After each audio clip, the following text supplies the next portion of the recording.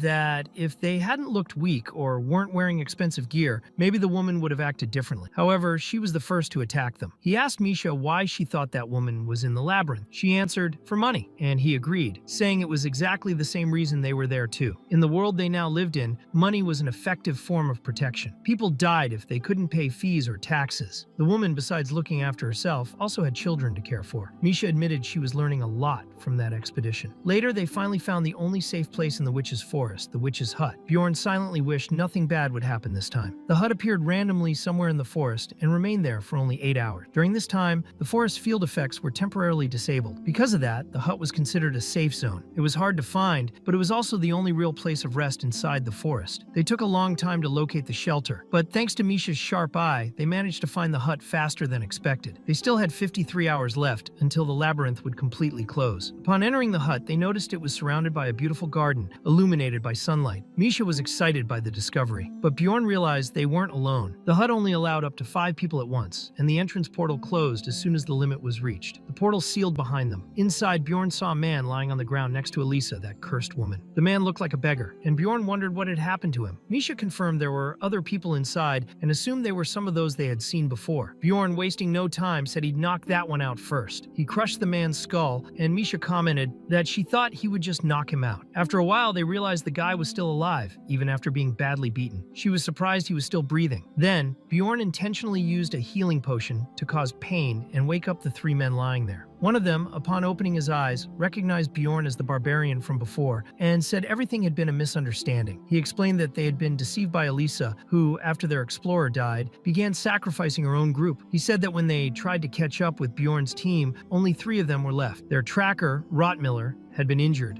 and then a burst of light pushed them back. Their explorer was killed by an ice spear to the head, making it impossible to continue the pursuit. Bjorn deduced that Hickarod and the others had managed to escape, and that the scream he heard earlier had been Rotmiller getting hurt. The man continued, saying that after the explorer's death, they began wandering aimlessly. That's when Elisa revealed her true colors. He said everything that had happened was because of her. He swore he hadn't meant to hurt anyone and begged for mercy, claiming he didn't want to harm Bjorn or anyone else. Misha said she wouldn't give her opinion this time. The decision was Bjorn's. He found himself facing a difficult choice. He had killed many people since arriving in that world, but always in situations where his life was at risk. Those men, however, hadn't killed anyone. They had merely been manipulated. It was a completely different situation. He imagined himself in a courtroom, like in the old days of his past life, life and questioned whether it was really worth killing them. The barbarian's instincts told him they would cause problems in the future and should be eliminated. But the protagonist felt it wasn't right. He said that logic only made sense in the civilized world they once knew. Then he asked Misha what she thought. She replied that she didn't trust those men. Even if it was a mistake, they had tried to kill them, and she was learning that this kind of behavior isn't something you should forgive. Bjorn felt his mind becoming clearer. Now it was just like the old saying, when in Rome, do as the Romans do. Bjorn didn't want to end up dead because of hesitation. Maybe this time it really had been a mistake, but if he let them live, he knew he might regret it in the future. So he made his decision. He executed the survivors, and by doing so received a new achievement for reaching 10 confirmed kills. This achievement permanently increased his mental stat by 1 point. From the moment he opened his eyes in that new body, Bjorn knew he'd have to take on not just a new name, but a new way of thinking. From that moment forward, he had to live as a true barbarian. That was the only way to survive in that brutal world. Misha noticed that he was trembling and asked if he was okay. Though shaken, Bjorn said yes and told her to collect the equipment, but she quickly questioned what he was doing. Without hesitation, Bjorn replied that it was something they needed to do to survive. Then, he began burning the corpses of their enemies in the witch's hut fireplace. This sacrifice had a specific function. By doing so, the hut would remain active for another 8 hours. It was a known game mechanic that had now become reality. He and Misha would have plenty of time to rest safely. Bjorn, tired and emotionally drained, decided to sleep first. He lay down on the bed without a second thought. To his surprise, the mattress was comfortable, much better than sleeping on the hard forest floor. As he surrendered to sleep, he reflected that the more he acted like a barbarian, the more human he began to feel again. It no longer seemed ironic to him. It was a strange kind of balance. During his sleep, Bjorn dreamed of his old life. He remembered his ex-girlfriend, how he used to work all day and still found time to be with her. They would go out to eat together, laugh, enjoy each other's company. It was a simple life, but full of happy moments. That was happiness. When he woke up, he was out of breath. He didn't understand why he had dreamed about all that at that particular moment. He was now in a monstrously strong body, fighting monsters and people just to survive. That was his new reality. He realized he had slept for about 7 hours. Misha was lying next to him, her head resting on his lap. Bjorn called her name to wake her, but she asked for 5 more minutes. He gently started to shake her, and grumbling, she finally gave in, saying she was getting up. Now there were only 24 hours left until the complete closure of the labyrinth, and 1 hour until the hut would disappear. The end of the expedition was near. They just had to hold on a little longer to leave that cursed forest and return to civilization. Still drowsy, Misha commented that the expedition had been brutal. The first thing she would do upon returning was take a long, hot bath. Bjorn, on the other hand, honestly didn't know what he would do first. But when they stepped out of the hut, they were faced with something completely unexpected. The sky had changed. Above them, a red eclipse blanketed the heavens with a heavy, ominous atmosphere. As soon as Bjorn saw it, he immediately understood what was happening. He recognized that scene. He knew exactly what it meant. When 7 sacrifices are made in the witch's hut, the Lord of Chaos, Reincarnates, awakens and begins to roam the forest floor. He is the supreme boss of that region, the final threat, the ultimate danger. Bjorn took a deep breath. Yes, now it was him. The Lord of the Floor was a monster that acted as the boss of an entire area. In the game, these monsters were known as floor masters, and each floor had its own. Misha was surprised to hear this, as she had heard rumors that this particular floor didn't have a master. Bjorn explained that the problem wasn't the absence of a master, but the fact that the method to summon it had been kept secret. This had been done on purpose. If some lunatic decided to summon the creature, the result wouldn't just be a few isolated deaths. He revealed that the master of that floor was the Lord of Chaos, Reincarnates, a creature so powerful that even the other monsters on the floor would hide when it appeared. When Reincarnates showed up, it destroyed everything in sight, and even the portal on that floor would be temporarily disabled. Escaping was not an option. Being on the 3rd floor during its appearance basically meant certain death. Upon hearing this,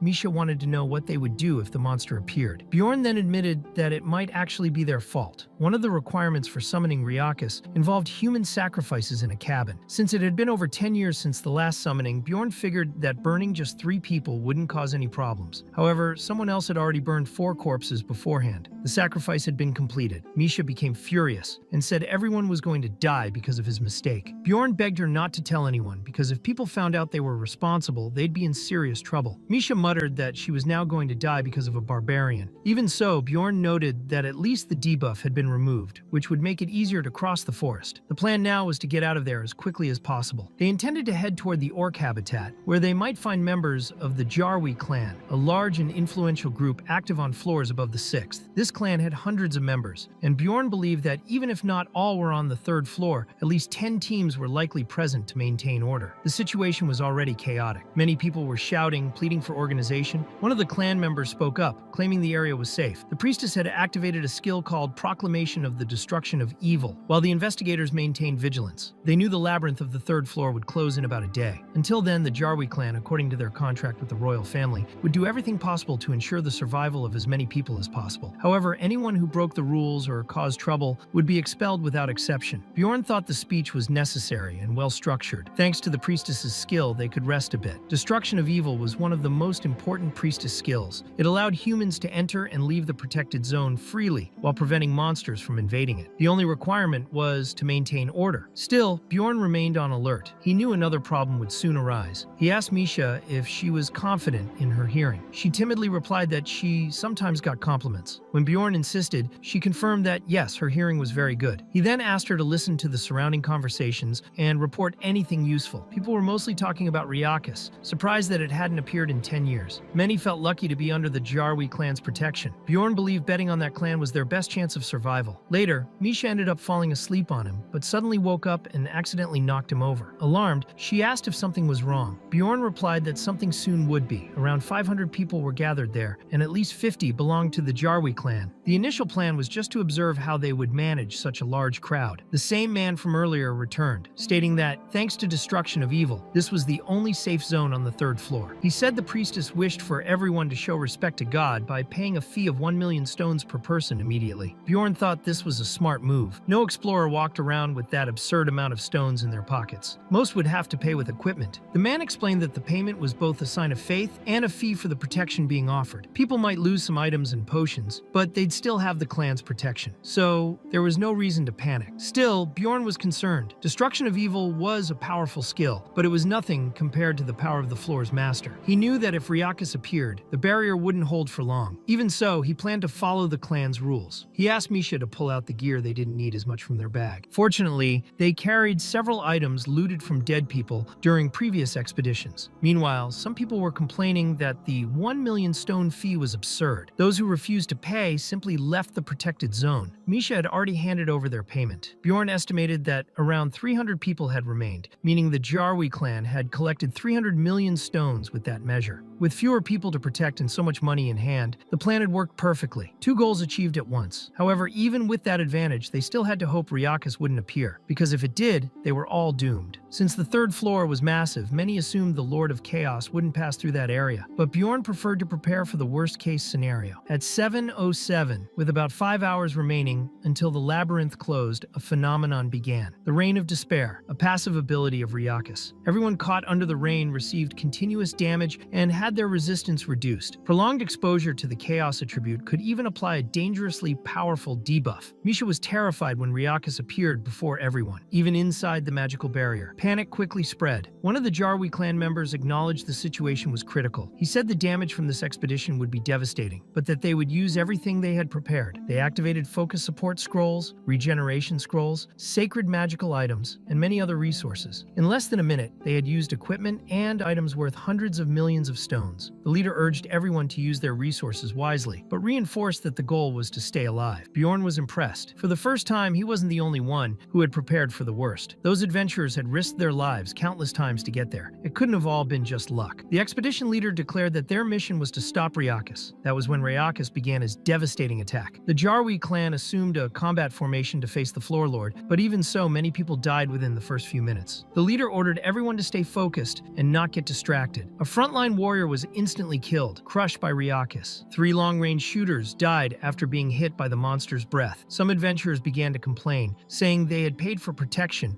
and were still dying. But Bjorn knew they didn't understand the gravity of the situation. The Jarwi clan was truly doing the best they could. The warriors held the front line, and the mages tried to keep Ryakis contained within a restricted area. However, the monster soon unleashed its hidden power. Bjorn was worried about that, but he realized the clan knew exactly what they were doing. One of the leaders ordered the immediate destruction of the dark orbs, which indicated they were aware of the second phase of the fight against Ryakis. They were coordinating their attacks to prevent the boss from evolving into its most dangerous form. That meant there was, in fact, a chance of survival. There was about 1 hour left until the complete closure of the labyrinth. By then, around 11 clan members had died, about 20% of their total force. While that number wasn't yet catastrophic, the psychological impact was already being felt. Every time Ryakis entered a rage state, more people died. Even those who had paid the protection protection fee, but stayed too close to the battle, watching, instead of keeping themselves safe. In Bjorn's opinion, it was their own fault. They were distracted, watching the fight as if it were a show. Misha, worried, said the situation was terrible, and asked if they shouldn't do something. Bjorn replied that he was still thinking about how to act. The screams and panic around them made it hard to think. At that moment, several people began demanding their equipment back, saying they needed it to escape or fight. The situation became even more chaotic. Everyone started looking at the equipment piled in the corner. Bjorn then spoke to Misha because people nearby were beginning to fight the Jarwi clan itself. He had already expected something like that. After all, an average explorer wouldn't know how to defeat Riakas, the Lord of Chaos. In the middle of the chaos, a battle broke out along the escape route. During the confusion, everyone ended up encountering the chaos spirits summoned by Riakas. At that point, there was no choice but to run. Bjorn knew that by reaching that stage, they would be moving away from the center of the forest. However, Riakas managed to fully absorb his own power, activating a field effect called Rift of Evil within a 5-kilometer radius. Everyone was caught in the supreme darkness that spread when Riakas consumed all 10 orbs. Misha, in despair, asked what would happen to them now. Bjorn remembered it clearly. The Rift of Evil was a supreme move that Riakas activated after absorbing all his orbs. In the game, this effect had a time limit of 45 minutes. If someone failed to escape the affected area within that time, they would die instantly. The skill had another special trait. No matter where someone was, the effect would pull everyone directly to the center of the floor. Because of that, those trying to escape ended up being teleported to the same place. Bjorn estimated that around 200 explorers remained, of which only about 20 were still members of the Jarwi clan. Naturally, the clan members began blaming the other explorers for the whole situation, claiming everyone was about to die because of their recklessness. One of the explorers, however, commented that he had read in an ancient manuscript that there was a way to escape. According to the text, they had a limited time to run 5 kilometers to rid themselves of the curse. Bjorn thought, surprisingly, that he was right. The real problem was that Riakas' clones and the Chaos Spirits would chase them during that run, trying to stop them from escaping. Even so, more than half the people chose not to risk it. For them, that chance was far too small. Instead, they preferred to bet on something with a higher chance of success. At that moment, Bjorn approached Misha's brother, asking if he had obtained the hero orc's essence. The brother, surprised, wanted to know how he knew about that. Bjorn thought that his first guess had paid off. Meanwhile, the Jarwi clan's vice captain, named Urjin, realized they had very few fighters left. Since the revolt began, many warriors had died, and Riakas had absorbed the orbs left behind by their corpses. One of the mages asked the group's strategist, Maglaine, what he planned to do next. They knew they were running out of time, and the lack of warriors was a serious problem. With only one swordsman and one lancer remaining, the group had no way to secure the rear. That was when Bjorn stepped forward, claiming he could clear a path. Maglaine, curious, asked who that man was. The mage explained that, from what he had heard, Bjorn was the teammate of Karlstein's younger sister, but he was demanding the hero orc's essence in exchange for the task. Bjorn stated that he would carve a path if they gave him the item. At that moment, Maglaine activated his special ability known as Survival Instinct, which illuminated any target with true potential to save them in dangerous situations. Bjorn shone like a star in his eyes. Maglaine fully trusted that skill. It had saved him countless times before. Now he knew Bjorn was the key to getting them out of that situation alive. Bjorn, in turn, thought that his second bet had also been a success. Maglaine then wanted to know who had told Bjorn that the group was after the hero orc's essence. Bjorn explained that he had simply assumed it. A large-scale clan exploring the 3rd floor and destroying the orc habitat wouldn't be there just to face a simple orc warrior. The amount of supplies they had brought indicated they were preparing for something much greater, the rare summoning of the hero orc, a rank 5 monster. This hidden boss was summoned by offering 77 magic crystals to the great orc warrior at the altar located in the center of the orc habitat. The true goal of the clan was to find this legendary being, and the reason for so many supplies was exactly that. Bjorn concluded his reasoning by saying that if they were really that well prepared, then they still hadn't found the hero orc yet. Maglaine commented that Bjorn was quite smart and wanted to know why they needed him. In response, Bjorn explained that he was a barbarian marked with the immortal seal, and that he possessed 2 powerful essences, the vampiric essence and the body golem essence. Upon hearing this, Glenn said no further details were needed. That alone indicated Bjorn was capable of fighting while taking potions. For a 3rd floor explorer, that was truly impressive. Compared to other warriors, Bjorn stood out. Faced with that, Maglaine declared he would invest in him. However, Hernexion mentioned that the essence had been requested by a noble. Even so, Maglaine ordered them to simply say the essence wasn't found, because investing in Bjorn would be worth it. He was their best chance of getting out of that place alive. Karlstein was then sent to retrieve the essence. It was expected explained that there were 3 hero orcs, summoned through the sacrifice of magical crystals. Each one was a named monster, advanced mutants with extremely difficult essences to deal with. That's why, even though they were classified as rank 5 monsters, a strike squad was required to face them. They were called the 3 Orc Brothers, and each dropped an essence with a distinct color and unique ability. Danish dropped the red essence, which held the cry of passion. Velta offered the blue essence, with the banner of fighting spirit. Targus granted the green essence, containing the base roar ability. It was exactly this green essence that Bjorn obtained. When he absorbed the hero orc's essence, his body was strengthened with plus 70 strength, plus 35 agility, plus 40 fighting spirit, plus 20 physical resistance, and plus 30 bone hardening. He felt the power boiling inside him and, perhaps influenced by the fighting spirit, wanted to use it as soon as possible. Mcglane then asked Bjorn to remove his gear and use scrolls and potions. Bjorn asked Misha to look after his equipment, and then use multiple resources: a scroll of physical defense, focus support scroll, regeneration support, strength boost, and spiritual tears. He consumed everything at once. He also received the spirit of protection from the priests, regeneration flames, and the coffin of sacrifice. Finally, he obtained the ability Blood Proprietor, originally from C. Stein. This ability granted the corrupt effect, which reduced the maximum attributes of an essence by 1 point, but increased the power of all active abilities by 1.5 times. Bjorn then declared they were ready to depart. He activated the new essence's ability, Gigantification. His body grew immensely, along with his physical stats and attraction value. He had entered Hero Orc mode. However, since he had taken off his equipment, he ended up completely naked, which shocked Misha, who gasped. The others were stunned as well, and Glenn asked someone to bring cloaks to cover the boy. Bjorn believed he was truly ready to advance now. Glenny informed him they had only 30 minutes left and asked if he could make it. Bjorn answered with confidence, shouted the name of his attack, and said nothing was impossible for him. He ran off, leading the Jarwi clan's charge. Behind him were 23 clan members and another 43rd floor explorers. According to Mcglane's judgment, everyone there was paying not only with their equipment, but with their lives. That's because Bjorn had also used the sacrificial seal, which granted him so much power that he believed he could destroy anything. He charged directly at Riakas and his miniatures. The small clones posed no threat and were destroyed by brute force. However, the clones were self-destructive, damaging their opponent upon death. Fortunately, Bjorn had the vampiric essence, which allowed him to stay alive as long as his heart was beating. Mcglane grew worried, saying that strategy was too dangerous, and urged him to be more careful next time. Bjorn knew that with Gigantification active, the likelihood of attracting monsters increased drastically. The aggro value was proportional to size, and since barbarians were already large by nature, he had become massive and extremely provocative. Because of that, everyone behind him was safe. The monsters would focus solely on him. At that moment, Karlstein attacked a creature and received reflected damage. Annoyed, he asked where the priests were and why they hadn't healed him yet. Bjorn simply told him to stop hurting himself for no reason and called him an idiot. Bjorn needed to be the only one on the front line. When his health dropped to 50%, all his resistance and endurance attributes increased thanks to a skill called Hero's Path. And when his health dropped to 20%, the effects of that skill were maximized. In other words, to unlock his full potential, no one else could be near the front. He would face everything alone. Hernechion, the mage, praised the vice captain's choice, saying that man was a brilliant decision. Karlstein, on the other hand, thought that if he attacked, he'd suffer unbearable pain. So he preferred to stay back, even if it made him feel useless. He wondered who Bjorn really was. He used to think Bjorn was just some third-floor explorer dating his sister. Until now, he seemed like just a common barbarian. But now Karlstein realized how different he was. Even in such a dire situation, he didn't hesitate and kept pushing forward without stopping. Some started saying that this man would be a great addition to the clan. They said the vice captain had a great nose for talent and asked if anyone knew his name. No one answered. Misha remained silent. Hernechion then commented that if the legendary barbarian Valken, hailed as a hero among barbarians, ever returned, he would look just like Bjorn. They could already see the end of the labyrinth. The light at the end of the tunnel was near, and the field effect of the Rift of Evil had finally dissipated. Bjorn thought they were almost there, just a little further. As he crossed the rift zone, the system notified him that his character lacked sufficient soul power. As a result, Gigantification was cancelled. Still, they managed to escape Riakas's area, while those who didn't make it in time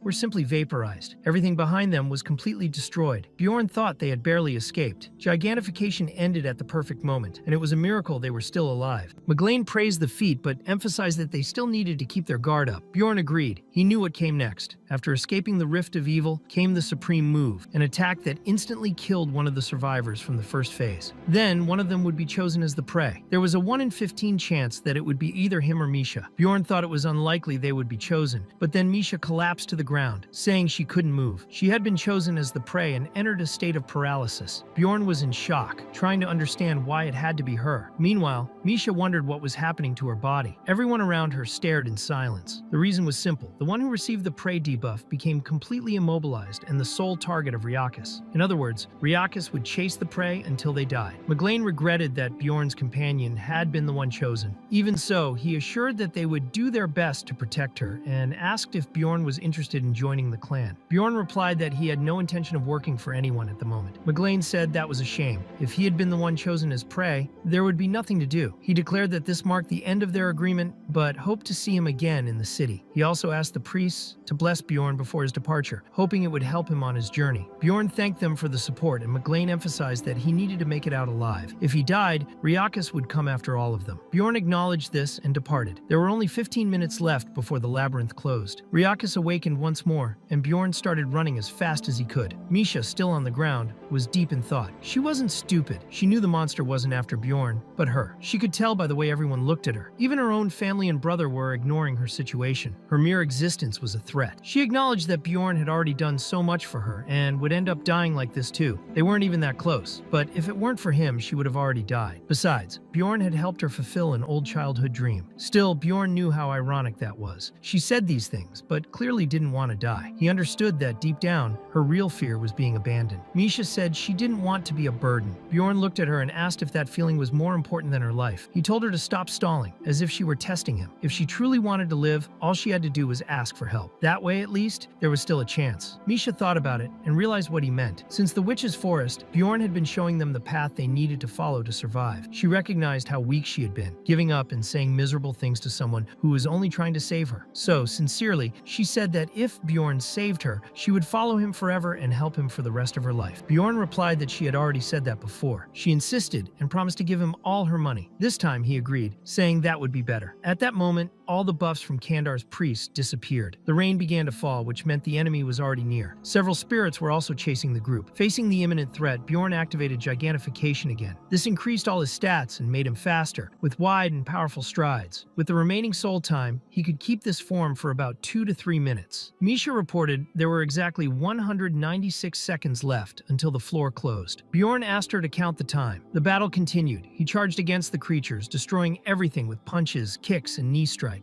With 90 seconds left, they were nearly vaporized by Ryakis' breath, which meant the monster was close enough to kill them. At least the breath also wiped out the spirits, making the escape slightly easier. But Ryakis himself was already chasing them, trying to crush them. Bjorn promised he would save Misha from that place. She said she wasn't worth saving, but he replied that he had made a promise. Besides, he asked where his money and the ice spirit's ring were. Misha wanted to know if he would really die over a promise. Bjorn said with conviction that they wouldn't die. The next moment, Ryakis' attack tore off Bjorn's arm, but he didn't stop. He asked Misha how much time was left. She said 60 seconds and that they were about to be hit by another breath. Bjorn knew he had to endure with only one arm. Running was no longer an option. The only chance was to charge at the creature and try to dodge the breath and attacks until time ran out. With 25 seconds left, he was almost crushed. Ryakis' stomp knocked him down and nearly killed him. But, by luck or fate, the timing coincided with the end of the Gigantification, which made his body shrink, allowing him to dodge the fatal blow. That was already the end. With 10 seconds remaining, Bjorn clung to Ryakis' body, sinking his teeth into its skin to hold on and not be thrown away. With only 3 seconds left, Ryakis prepared to devour them both. In the last second, Bjorn, still latched onto the creature, shouted to the massive monster that it was already too late. In the next instant, the labyrinth closed and everyone was teleported directly to Rafdonia. The entire group returned in critical condition. Many were on the brink of death. Bjorn, among them, was completely destroyed, missing an arm, suffering from both internal and external bleeding. Misha ran in desperation to help him and noticed his heart was still beating. She said he had to be just taking a nap, calling him a son of a bitch, and saying he had truly scared her. Later, the news spread quickly. It was reported that Clan Jarwi and several explorers had been decimated by the Lord of the Third Floor. But thanks to one person, all the survivors managed to escape. His name was Bjorn, son of Jandal, a barbarian who had entered the Third Floor only 3 months after becoming an explorer. Now, everyone called him the Little Valken, the bravest hero of all. Bjorn's fame skyrocketed after that feat, greatly increasing his chances of being invited to special events. Meanwhile, someone was analyzing Bjorn's profile, intrigued by his journey. He had accumulated many achievements in a short time. He possessed the essences of the Golem Corpse, the Guardian Vampire, and the Hero. He had the best experiences. It's true that others like him existed. There are beings in this world with special destinies. These people are called heroes. But the man, looking at Bjorn's name, couldn't tell if he was truly a hero or a wicked spirit. After all that battle, Bjorn finally woke up. Misha was lying on top of him like a kitten. 2 days later, rumors about the Third Floor were still circulating everywhere. Everyone was talking about the little hero, and Bjorn's fame continued to grow. Later, he reunited with the group. Everyone was alive. Rotmiller commented with relief, saying it was good to see they were all okay. Bjorn asked them to order some food before continuing the conversation, saying he was starving. Later, he asked Hikarad what had happened, and Anon replied that the story had to be short since everyone already knew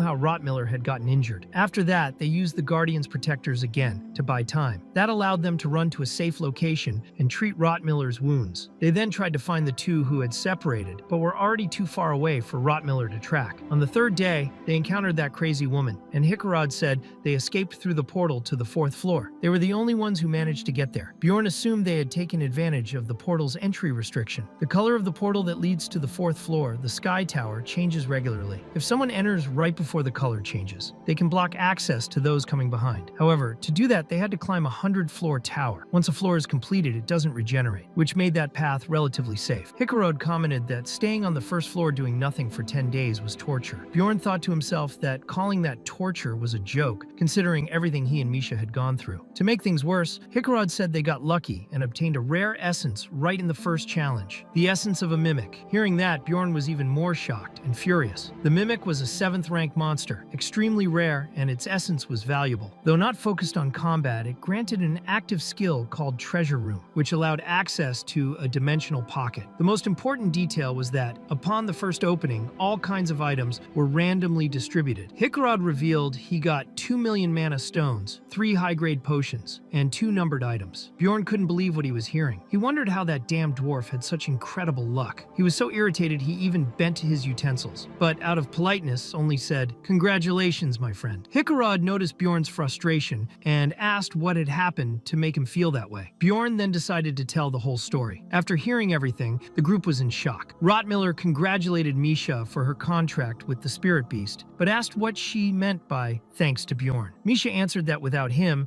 they wouldn't have survived. Hikarad said the protection rate was absurd and that they would compensate Bjorn with 1 million stones, since they felt partially responsible. Bjorn thought that dwarf was an angel in disguise. Lior said it was the most impressive story he had ever heard, and that no one could argue with the nickname Little Valken. Bjorn, however, had no idea people were calling him that. When he found out, he wondered if he already had a nickname. It all seemed too fast. In games, increasing fame was a good thing, but this was real life. Becoming famous so suddenly would only bring unwanted attention. Misha took the opportunity to say they still needed to discuss something important, how to divide the money. Later, with the contract in hand, Bjorn ended up keeping Misha's share, since she had promised it. She didn't mind and said, "Keep it all, you barbarian." A few days later, Misha was complaining that the labyrinth was a drag, but that the real world wasn't much different. Bjorn had already resolved most of his pending tasks. He sent his gear for repairs, bought consumables, and even checked the auction. Misha was still tagging along, maybe a bit down about the money, since he kept all of it, but Bjorn believed it was better this way, so he could manage things properly. He knew that 7.65 million mana stones weren't that much when considering the future. Essences, weapons, and equipment were essential, and he needed to invest in Misha as well, since she was now his main partner. Bjorn asked what she planned to do now. Misha replied that she intended to visit her family and might spend a couple of days there. He noticed she said it with a hint of hesitation. Of course, Bjorn was concerned, but in the end, that was her problem. He wished her good luck, but she didn't react. So he nudged her and repeated more firmly, "Good luck." Only then did she finally smile. Misha said goodbye, saying she was leaving, and told Bjorn not to skip any meals. She also said he needed to eat vegetables, not just meat. Bjorn thought she would treat him like a savior, but she sounded more like a mother or an older sister, which reminded him of his ex-girlfriend. His first mission, however, was to level up Misha, so he headed to the 8th district. He decided that, for now, he would stay with that team. Misha could also increase the level of her spirit beast contract if she obtained an essence. Upon arriving at the location, Bjorn found himself witnessing an execution about to happen. The victim was Tarakan, son of Lian, the same man he had tried to help before, who was considered a wicked spirit. Bjorn felt uneasy about it, thinking Tarakan hadn't even used the money to buy a weapon or enter the labyrinth. At the moment of execution, Tarakan shouted Bjorn's name, which made him even more frustrated. He began thinking he should stop helping people just out of pity. At that moment, a blond young man approached and asked if he was Bjorn, son of Jandel. The guy mentioned places like the United States, Thailand, and Europe, trying to guess his origin. But Bjorn just thought he had been expecting something strange like this to happen eventually. The blonde said he was from the United States. Bjorn, however, used the Einar method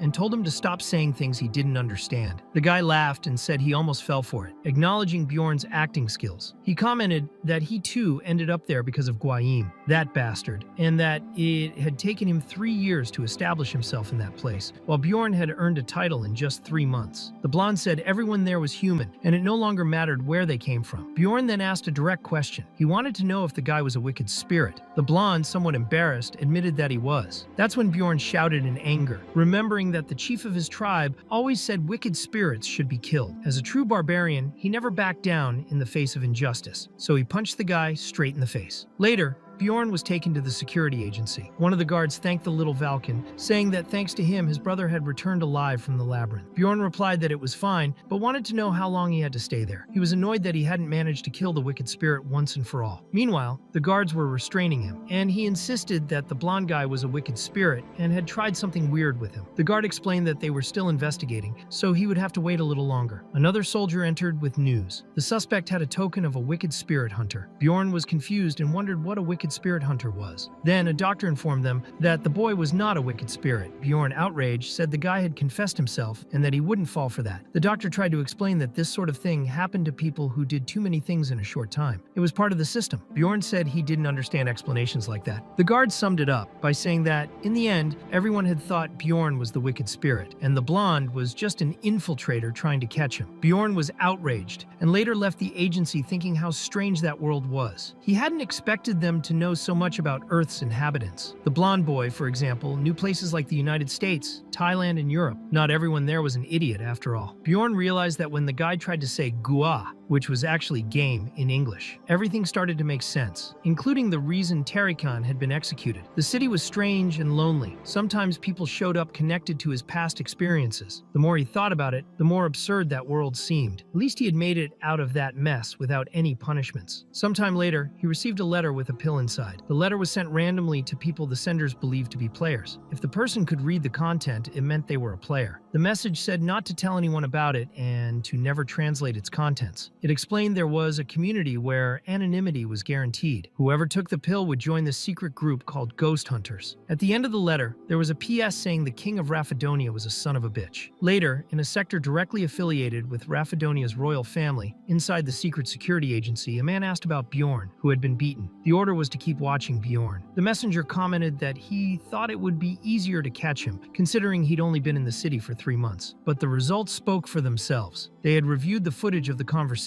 and the beating. The chief concluded that if Bjorn were really a wicked spirit, he would have run in that situation. Instead, he attacked without hesitation. That meant he wasn't a wicked spirit. Even so, he had earned a title in only 3 months, which made the chief wonder if Bjorn was truly destined to be a hero. And in that city, heroes were always needed. The next morning, at the Magic Tower, Bjorn reflected on the letter he had received the previous day. He began to believe it was real, which meant he needed to act as if he were merely investigating. When he met with Alua, she commented that he must be getting famous, as everyone who gained a certain level of recognition eventually received that letter. However, the text of the letter had vanished. Alua was disappointed, saying she could have analyzed it if he had come straight to her. She asked if he wasn't curious about what wicked spirits would say, revealing that the letter was actually from a wicked spirit. Alua explained that the pill sent with the letter was made by a very skilled mage, an expert in psychological magic, dimensional magic, and alchemy. Whoever took the pill would enter a specific spiritual realm, a sort of separate dimension where the physical body remained in the real world while the consciousness was transported. The wicked spirits likely used that space to exchange information. Several people had tried to infiltrate the space by taking the pill, but all of them were found dead the next day. Bjorn realized he could have died if he had taken the pill. He wondered who had sent it to him. Alua denied it was poison, but even so, he asked why those people had died. She said there were several theories, the most accepted one being that the spiritual realm could distinguish who was a wicked spirit. It would then sever the soul from the invader's body. Alua also explained that the souls of wicked spirits were very different from those of Rafidonia's people. Still, Bjorn wanted to know if it wasn't possible to identify by magic who had taken the pill. Alua explained it wasn't, because if it were, all wicked spirits would have already been discovered. Then, the day's tests began and Bjorn had his blood drawn. He thought that maybe the community's anonymity really was legitimate. It might be a good place to get information. Maybe there was even a way to return to his own reality. Meanwhile, Bjorn sat in Alua's testing chair, wondering whether or not to take the pill. No matter how much he thought about it, he came to the conclusion that the best choice was to take it. He carefully weighed the pros and cons. He figured that if it were truly that dangerous, the community wouldn't even exist. But he also knew he couldn't take the pill right away. Even if anonymity was guaranteed inside the community, the person who sent the invitation would know who the newcomer was. For example, if he were the only one to receive the letter during that period, it would be obvious who he was the moment he entered. So, he decided the best thing would be to wait a few months, since it wasn't an urgent matter. 15 days after his return from the labyrinth, on the highest floor of the tower,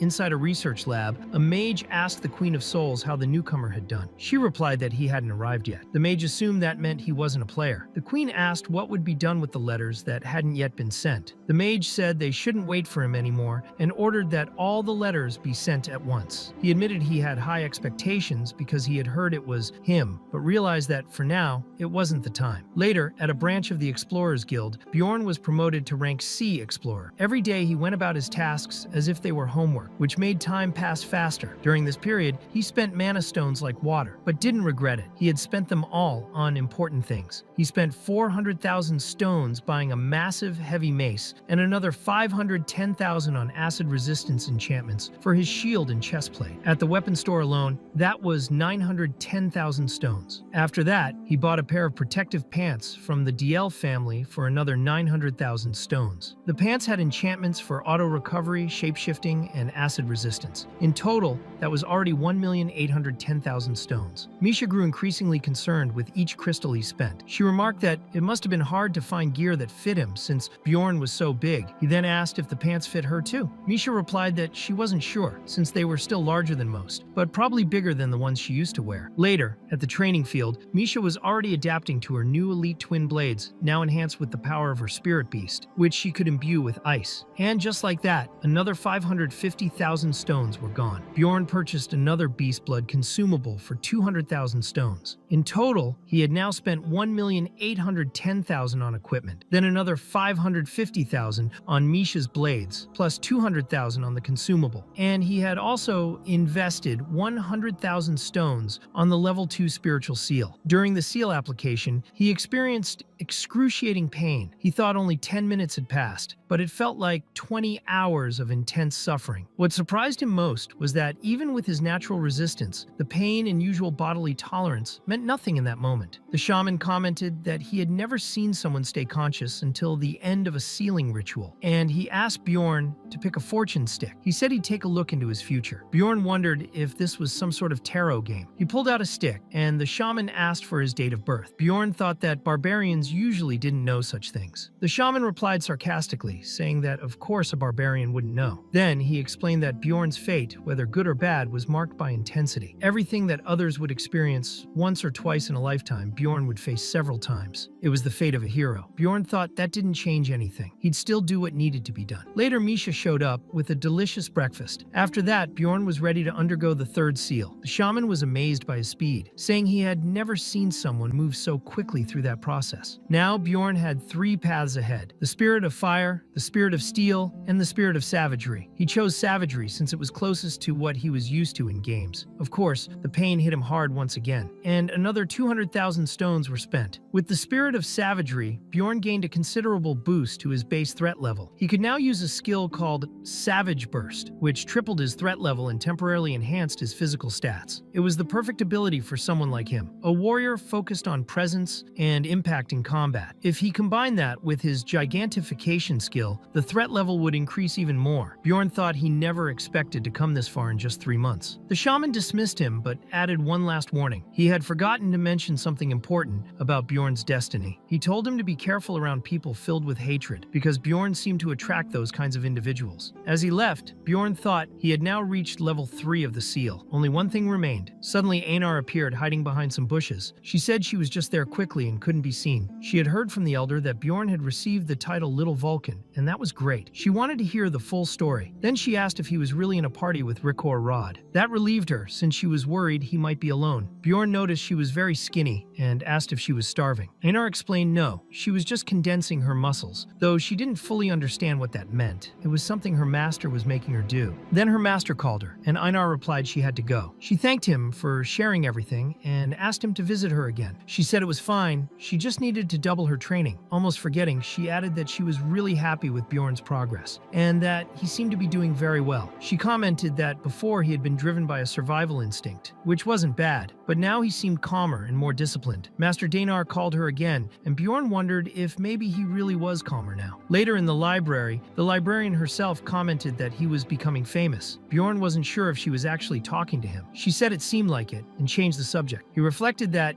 in the past, he had tried to get closer to her because she was a mage, but now that no longer made sense. He was rank C, had a title, and already had a mage in his party. Even if the mage wasn't strong, he was still a mage. He thought that since she worked in a library, she probably wasn't much different from Lior. He realized all of this was just rationalization. For someone like him, who only cared about survival, worrying about what others thought wasn't normal. He had never been able to care about others, which is why he always doubted everyone. He evaluated people by the value they could bring, and eliminated anyone who posed a threat. He had always lived that way, until the day he saved Misha. Now Einar's words made sense. Bjorn no longer wanted just to survive. He went back to the librarian, told her to stop staring at him, and said they should get straight to the point. From now on, he would act as he pleased. He was no longer bound by the logic of survival. The librarian asked how he knew she had something to say. He replied that her eyes gave her away. The next day, Bjorn went to the Cafe Promise of Flowing Waters and could barely fit through the door. He figured he should have guessed just by the name. The place was a dessert cafe, full of delicate decorations with a princessy vibe. But he was there for a meeting with the client, Shavin Emur, deputy director of the administrative agency and a friend of the librarian. When she asked what they should order, Bjorn said he wanted beer and meat. It was fine if there were no sweets. He didn't like them much anyway. Still, he asked what exactly Shavin wanted. She asked if Lagna hadn't told him, and Bjorn wanted to confirm if that was really the librarian's name. Shavin said it made sense he didn't know her name. The librarian's full name was Lagna Lataniel. Even though she wasn't noble, there was a story behind that surname. Still, Bjorn didn't want to care about that now, and asked again what Lagna wanted. Shavin explained that the mission was to patrol the sewers, since criminals and tax evaders sometimes hid there. However, the people who had been patrolling those areas were killed during the third floor incident. That's why they urgently needed a replacement, and Lagna had suggested his name. Bjorn was surprised, thinking there surely had to be more qualified people for the task. He wondered if it wasn't just more of those evil spirit hunters. Shavin replied that she had chosen him because he was becoming popular. People were calling him Little Vulcan, and she admitted she wanted to meet him personally. She added that she'd grab some cookies later and could tell her colleagues that it was Bjorn who gave them to her. Bjorn said that was fine. Shavin then asked what he planned to do. The reward was low, just 2,000 stones, but it shouldn't be such a bad mission. Still, the clients tended to be demanding. Working with them was like a seal of approval, and it would make Bjorn more sought after for better missions in the future. Bjorn reflected that this was his first official mission despite having a title. After all, no one expected a barbarian to be good at any kind of job. Still, he accepted the mission. As soon as he left, Shavin thought it had been a long time since she'd met someone that interesting. She was already curious, especially because Lagna never talked about other people. Bjorn seemed like a pure person, and she noticed he really knew nothing about Lagna's past. That only confirmed how genuine he was. Shavin felt maybe it was time to make new friends. 2 days later, Bjorn and his group were complaining about the stench of the sewers. The renegade team had gathered for the mission. Bjorn reminded everyone not to lose the sewer map or the lanterns. The lanterns also had recording devices that needed to be kept on at all times. He said he had mentioned the mission during the team's regular meeting. Rick said he couldn't pass up the chance to explore the sewers, as the place was full of ghosts. Lior asked if he could join too, because he was tired of just reading and needed to get out of Ares for a while. Rottmiller warned that it was easy to get lost in the sewers, but he wanted to test his new ability. Misha said she also needed to get used to her new daggers. And of course, Vidor wasn't dumb enough to turn down free help. He said he didn't know about the others, but Rottmiller would be a great help. Then he remarked that the sewers were larger than he expected. Hikarod explained that this was why people hid down there, teasing Vidor by calling him silly. But then he asked if the others had heard the rumor about a terrifying monster that lived in the sewers. Misha wanted to know if Ledcha believed that monster was real. He replied that he'd heard all the magical tower's waste was dumped there. If that waste included potions or chemical reagents and came into contact with a monster's body, it could create a creature no one had ever seen before. Bjorn thought that the officials had claimed there had been no issues down there in the past 2 years. However, Rottmiller suddenly stopped and said that because of the smell, he couldn't smell properly anymore, but he could sense someone nearby. Bjorn remembered that the mimic essence Rottmiller had consumed had given him 50 extra points in Sixth Sense and 20 in luck. So, if he said something was there, he was probably right. Sure enough, there was a man stuck in a hole. Bjorn pulled him out like he was lifting a sack of potatoes, but was caught off guard by a counterattack. Still, when Bjorn grabbed the man's thin arm, he ended up breaking his bones. He asked why the man was hiding there. The man replied that he hadn't hurt anyone and was just bankrupt. He said he was hiding because he couldn't pay taxes. However, Rottmiller pointed out that the mark on his forehead was only given to people who committed horrible crimes, which meant tax evasion wasn't the only thing he had done. Hikarod remarked that it reminded him of the old days. Many men with that kind of tattoo used to show up at the blacksmiths. Misha asked what they usually did in those situations. They informed Bjorn that capturing the man alive would earn them an extra 5,000 stones. However, it was also fine to kill him, as long as it was all recorded on video. Lior asked what they'd do if he was just a regular civilian. Bedorni replied that if someone was hiding in the sewers, they couldn't be considered a regular civilian. The man said he was willing to negotiate. If they let him go, he would give them information in return. Bjorn warned him not to try to trick them. The man insisted he was telling the truth and claimed that if they captured a certain woman who had raided his hideout a few days earlier, they would get a much bigger reward. According to him, she had used dark magic and was accompanied by several bodies that looked different from normal undead. He said if they turned her over to the temple, they would definitely get a big reward. Bjorn suspected it might be Elisa, a woman he'd had conflicts with before. Misha wanted to know what they would do now. Bjorn said that if it really was her, they couldn't let her roam freely, since she was seeking revenge against him. So he asked the group what they thought. Everyone agreed that they should deliver justice. Rottmiller warned that they shouldn't put themselves at risk, but since the majority had voted, he decided to go along. Half an hour later, the group was leading the bandit with them to serve as a guide. The place was extremely complex, truly a good hideout. Eventually, they reached a manhole that led to an even deeper area. Bjorn asked if there were other exits nearby. The bandit replied no, that was the only entrance and the only exit. Bjorn thought it was time to show Elisa what true justice was. The bandit went ahead. When they reached the location, they found several bodies scattered around, but the man in front stepped on a trap. Elisa's power was triggered and hit him directly. Meanwhile, Elisa received a call from the evil god through her system. That confirmed there were people down there. Since she hadn't yet found the path to the underground city, Elisa needed a sacrifice to stay alive. Bjorn was desperate, having nearly died, but said he was fine. The bandit, however, was killed by the blow. Bjorn commented that if the man hadn't gone ahead, someone else in the group might have died. Hikarod found an ID tag on the man's body. His name was Hans Markon. Bjorn found that strange, as it was the 5th Hans he had encountered, giving him a bad feeling. In the hideout where the new Hans had been, the place was surprisingly well organized, with furniture and decorations. The man seemed like a good homemaker, but Bjorn warned the group not to lower their guard, as that damn Elisa could still be hiding somewhere. Lior suddenly said he felt a faint trace of mana coming from under the floor, as if something was hidden there. Bjorn removed his armor and said he would destroy the floor. Lior remarked that it might not work without a specific kind of magic, but Bjorn disagreed. He activated his gigantification and smashed the floor using sheer brute strength. Beneath it, a hidden passage was revealed. Rottmiller said he could smell Elisa, but the trail had vanished. She was probably alone, so it seemed safe to proceed. With that, Bjorn decided to go in. Meanwhile, in the underground city, a desperate messenger was warning that a door had been destroyed. One of the men asked if it had been the royal family. The messenger replied that it didn't seem like it, but that it was the same door that had been forgotten since the incident involving the Karui cult. Another man suspected it might be a fleeing priest. They needed to investigate. Nearby was Amelia, the looter from before, and she decided to handle the matter discreetly. At the same time, Bjorn's group encountered a fork in the path. Misha asked if Hikarod had any idea which direction to to take. He said not all dwarves understood architecture, then asked Lior what he thought, since he was a mage. Lior admitted he had no idea why that place had been built in such a way. Suddenly, Rottmiller stopped and said the scent of the woman was stronger. It wasn't an old trail. She was getting closer. Elisa, on the other hand, was lost until she heard the laughter of the evil god. Every time she heard that sound, something bad happened. She suspected the cursed ones from the temple might be there, but Rottmiller warned that the scent was getting weaker. That meant she was running away. When Elisa heard that voice, she recognized it immediately. It was the barbarian and that group of idiots. She laughed to herself, saying this was even better. They had dug their own graves. Elisa then used a portal to the demonic realm and summoned the Shadow Guardian Knights. Misha, however, easily sliced through the shadows with her ice dagger. Bjorn declared that this time would be different from the last, activating his Savage Burst skill to lure enemies in and strike them down with brute force. The other group members began dealing damage from a distance. Elisa swore to kill each one of them in the most painful way possible and cast several curses. But Lior used a 7th level support spell, removing all negative effects. Bedorni celebrated, saying it was amazing, especially because he had convinced Lior to learn a spell capable of removing curses. And indeed, Lior had learned a large-scale purification spell. With that, Bjorn managed to break through Elisa's defense. When she used spiritualization to try to escape the attacks, Lior activated a materialization spell with aim assist, forcing Elisa back into her physical body. At that moment, Bjorn landed a punch and began pummeling her with full force. The group was shocked by what had happened. Lior asked if they weren't supposed to capture Elisa alive and claim the reward. However, after such a beating, her face was already disfigured. Bjorn said that was good enough. She was all tied up like a loaf of bread. But then Bjorn noticed something strange. Everyone in the group had collapsed. He himself had been poisoned by a combination of basilisk venom and paralysis. At that moment, Amelia appeared. Bjorn thought to himself that things had been going too well. His luck never lasted. He really did feel cursed. Amelia remarked that she was impressed he could still move, considering how strong the poison was. She said the barbarian had gotten much stronger than before. Bjorn recognized her immediately. It was the psychopath from the land of the dead. Amelia asked if he was running because of his friends. Bjorn found it all very suspicious. He suspected she was only there to make sure he didn't say anything. He figured she let him live the first time because he was just a beginner. But now that he had a title and was gaining fame, maybe she saw it as an opportunity, especially after he entered the sewers. Bjorn stated that he had kept his promise and asked why she was following him. Amelia replied that he was the one who opened the door first, invading that place. She asked how he had found that path. Bjorn said he didn't know anything and asked where they were. She found it odd that he had entered the place without knowing anything and asked how he had opened the door. Bjorn explained that he simply smashed it with his mace. He asked if there was a problem with that. Amelia said there wasn't, but wanted to know why he had done it. Bjorn answered that it was to catch that damn woman. Amelia then mentioned that the woman was a priestess wanted by Karui. Bjorn asked if she now understood why he did it. He said he meant no harm, but even so, she probably wouldn't let him go now that he knew everything. He asked if she'd let him leave if he swore not to tell anyone. Amelia replied that things were very different now. Bjorn then took off all his armor, set up his helmet to record everything, and asked if Amelia knew the 2 ways to enrage someone. Before finishing the sentence, he attacked her. First, he threw his mace, then his shield, creating a massive opening. Amelia retreated just in time to dodge, but Bjorn used gigantification to grab her and landed a punch straight to the assassin's neck. When Amelia infused her dagger with aura, Bjorn activated his flesh explosion skill along with acid blood. She retaliated with full force, and he countered with a kick to the ribs. However, her voice came from behind him. It was just a clone. She had used self-replication and, with a single kick, broke Bjorn completely. Later, he woke up to Amelia saying that his regeneration was insane. Just 1 bottle of potion had healed all his wounds. Bjorn asked why she hadn't killed him.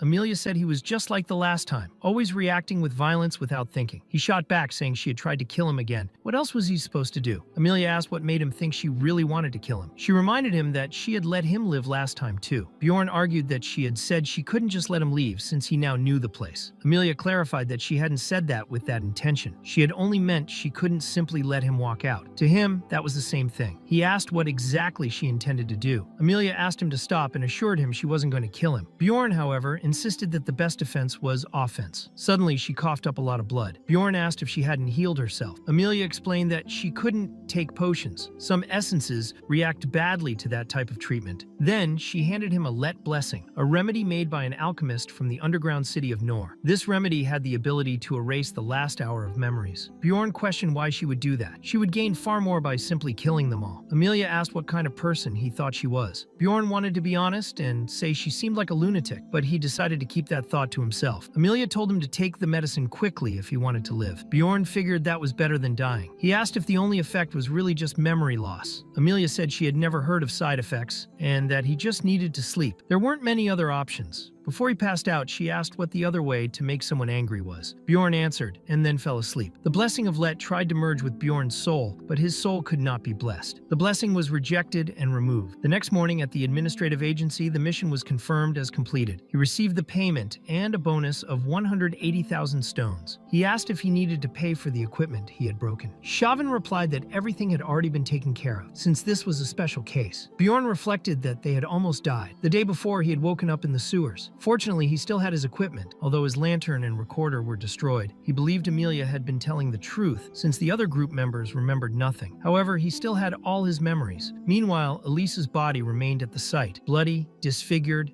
and dead. The others assumed some monster had done it. No one remembered that it was Bjorn who had defeated Elisa, so Rottmiller gave everyone a recap. They had caught up to her and defeated her. They had tried to bring her back alive to the city, but she had awakened on the way and done something to them. Her wounds indicated that she had been brutally beaten, most likely by Bjorn himself. Leor, looking more closely, noticed traces of his own mana on the woman's body. Rottmiller's theory started to make even more sense. After that, when the group emerged from the sewers, they were greeted by Chauvin, accompanied by Lagna herself. Bjorn found their presence odd and asked if the reinforcements sent were just an administrative worker and a librarian. Chauvin replied that Lagna was actually a very skilled mage. Lagna, for her part, said he should thank Chauvin. She had practically dragged her there. Bjorn couldn't tell if Lagna was truly powerful, but she at least seemed very wealthy, as her equipment was extremely advanced. Chauvin found his remarks strange and asked what he meant by saying she was late, pointing out that Lagna had seemed very worried about him. Lagna denied it, saying it wasn't true. Misha then wanted to know who those women were, but quickly recognized the librarian from the library Bjorn always visited. Bidor didn't notice any jealousy in Misha's tone. He just thought she didn't like the other woman because she was rich. Soon after, a paladin with a huge sword arrived and thanked the group for capturing Elisa, confirming the reward. Meanwhile, at the administrative branch, people were talking about the so-called Little Valken. They said he got gigantic when he used one of his skills, and the comments had a vulgar tone. Bjorn thought those girls sounded like a bunch of animals in heat. He thought it was all complete nonsense. Chauvin, upon hearing the comments, said she would punish them for sexual harassment and mentioned she'd be submitting a report. Bjorn decided to forgive them for now and said he was leaving, since his teammates were waiting. Chauvin reminded him to stop by the library when he had time because Lagna was preparing something for him. Later, everyone was at the tavern celebrating, completely drunk, except for Rottmiller, who remained sober. Bjorn looked around and commented that everything was a complete mess. Hickarod showed up, announcing that the bag of gold had arrived. Bjorn immediately understood why everyone was so excited. The reward for defeating Elisa had been 10 million stones. Each of them received 2 million. It was a huge amount. To the others, it felt like winning the lottery. To him, however, it came at a high cost. His hand had exploded, and his head had been blown off. Since no one remembered what had happened down there, only he was aware of the real danger. Misha then approached, whispering that her father had asked her to bring him there. But before the conversation continued, Hans Horg interrupted, asking if Bjorn remembered him. He did. It was Hans number 2, the one who had advised him to join a guild after Einar left the group. Bjorn also remembered how he successfully removed the target and completely dismissed the man. However, something unexpected happened. The Moslin entered the tavern. They were members of one of the most powerful organizations, composed only of knights of noble blood, and they were heading straight for Bjorn's table. He wondered what he had done this time, until he remembered the shaman's words that he attracted people with hatred in their hearts. But surprisingly, the Moslin weren't there for him. They were there for Leor. They said he was under arrest for defaming nobles. Leor was drunk and unconscious, dragged off by the knights without resisting. 3 hours later, at the Moslin headquarters, the whole group was waiting for Leor's return. When he finally came back, Hickarod asked what had happened and what they'd done to him. Back at the tavern, Leor explained that he thought it would be best to leave the group. He revealed that his older brother was actually Baron Martoin. He had lied before. He said he was his half-brother, an illegitimate son of the former Baron and a maid. After birth, he had been adopted by the third brother of Baroness Terva. That way, he was raised surrounded by wealth and had the opportunity to learn magic, even though his background was complicated. Hickarod asked what that had to do with him leaving the group. Leor explained that a year ago his father died, and his second brother took over. The problem was the first brother. After the former Baron's death, everyone everyone from the indirect family line was assassinated. So Lior's oldest brother sent the Moslin as a warning, making it clear he should continue living in the shadows, like someone who never existed. Now that he had joined a group and was drawing attention by being associated with someone famous like Bjorn, he was exposing himself too much. And that was dangerous. Bjorn asked if Lior was really going to stop being an explorer just because he was afraid of his own brother. Lior replied that that wasn't a wrong conclusion. He didn't have many options. In exchange for not being punished for defaming nobles, he had been banned from entering the labyrinth. To Bjorn, that was an utter disaster. Nothing ever went the way he expected. There were only 9 days left until the next labyrinth, and now this had to happen. They decided to leave the deeper conversation for the next day and said goodbye. Before leaving, Bjorn told Misha that he needed to take care of a few things with the librarian. Misha asked if she could come along. She had nothing else to do. Bjorn found that odd, asking how she could have nothing to do. He said she should be training like a true warrior. Misha thought she would rest that day and train the next, but ended up deciding to follow his orders instead. When Bjorn arrived at the library, he immediately said he wasn't there for books that day. He asked Lagna why she didn't take a break from her job and enter the labyrinth with him, but Lagna responded with a simple and dry no. Bjorn accepted it, saying that if she was so weak she couldn't even enter a labyrinth, then there was nothing he could do. Lagna wanted to know if that was all he had to say. Bjorn replied that since he couldn't convince her, that was it. He only mentioned that Shavin had said Lagna had prepared something for him. Lagna found that strange and asked if that was really what Shavin had said. Bjorn wanted to know what was going on. The librarian explained that Shavin had said she wanted to repay Bjorn, since her professional reputation had improved thanks to what had happened. That's why she had asked Lagna to do something for him. So the offer was Shavin's idea, not Lagna's. Bjorn accepted that, but still wanted to know what exactly she was going to give him. Lagna said she would give him a special book. To do that, she used a spell that helped her locate high-security books, which didn't respond to common locating spells. These books were available only to nobles or an extremely restricted group. Bjorn asked if she was really allowed to do that. Lagna replied that she was, as long as he didn't go around telling others what had happened. In fact, she had only used that spell a few times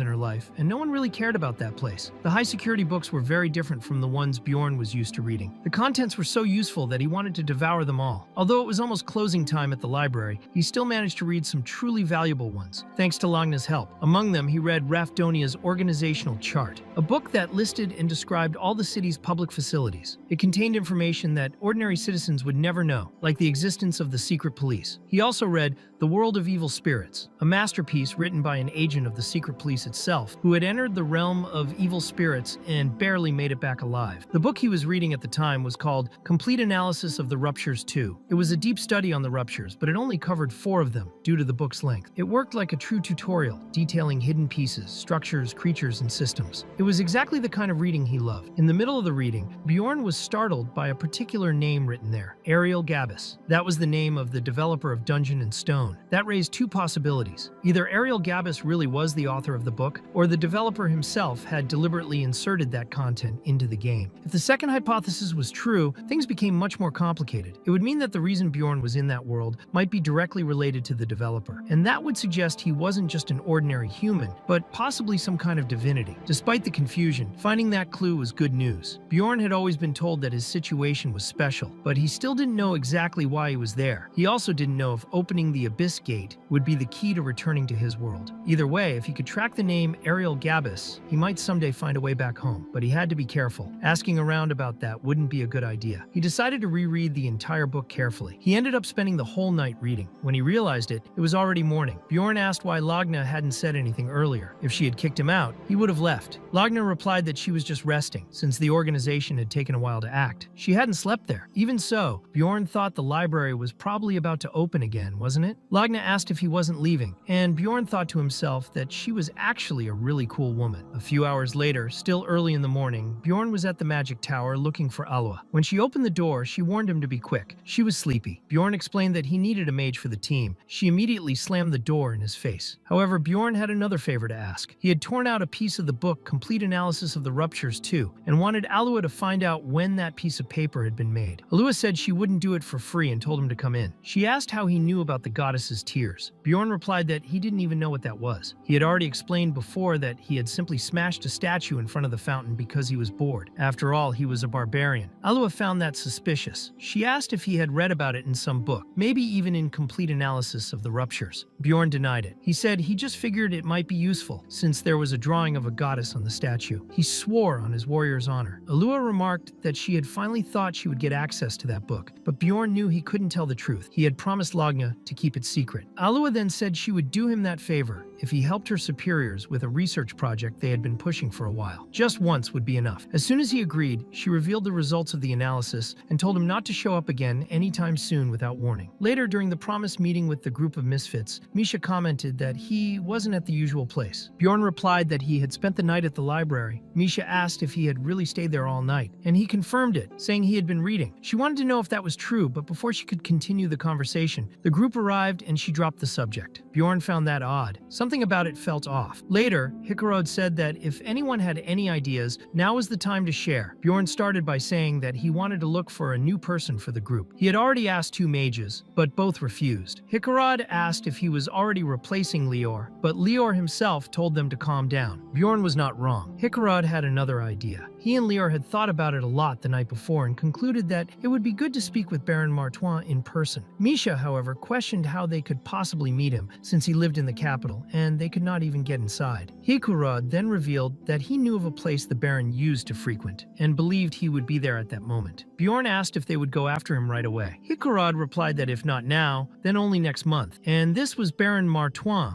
a rare opportunity. If Bjorn went along, the situation would seem less intimidating. Besides, they could offer 300,000 stones to persuade him. Bjorn reflected that he would have refused immediately, if not for the money. Later, at the house of Shays, Lior's second brother, Baron Martois himself walked in. Lior bowed, kneeled, and begged him to listen once more. The Baron asked what he wanted, but Lior was left speechless. At that moment, Bjorn stepped forward and introduced himself as Jandel's son. The Baron remarked that it had been a long time since he had spoken with a barbarian and wanted to know what business had brought them there. Bjorn explained that Lior had been dragged off by the Mlan and banned from entering the labyrinth. That was the problem. The Baron, however, asked why they were appealing to him in particular. Bjorn found it odd. It seemed the Baron was not even aware of what had happened. The butler then whispered the full situation to him, explaining that he had not considered it relevant to mention before. The Baron praised the butler, saying he had acted well, since it was indeed nothing important, and that the visitors had merely wasted his time. Even so, Bjorn asked if the Baron could not undo the banishment. The Baron questioned why he should do that. Then he turned to the butler and asked whether that man was not young Vikan. The butler confirmed. Surprised, the Baron declared that he had not expected to encounter in such a way the explorer in whom the Count was so interested. He said that he could indeed lift Lior's banishment, or anything else, but he would demand a favor in return. The Count would be hosting a grand banquet in 2 days and wanted Bjorn to be a special guest. That was all. The Baron also asked if Bjorn had any skill to demonstrate at the event. Something simple like bending a chair. Bjorn seethed in silence. What kind of wretches thought a barbarian was worth no more than that? Even so, the Baron offered 1 million stones in exchange, and Bjorn replied that he could call on him whenever needed. Deep down, he would do anything for the sake of his comrades. But it was clear he had accepted because of the money.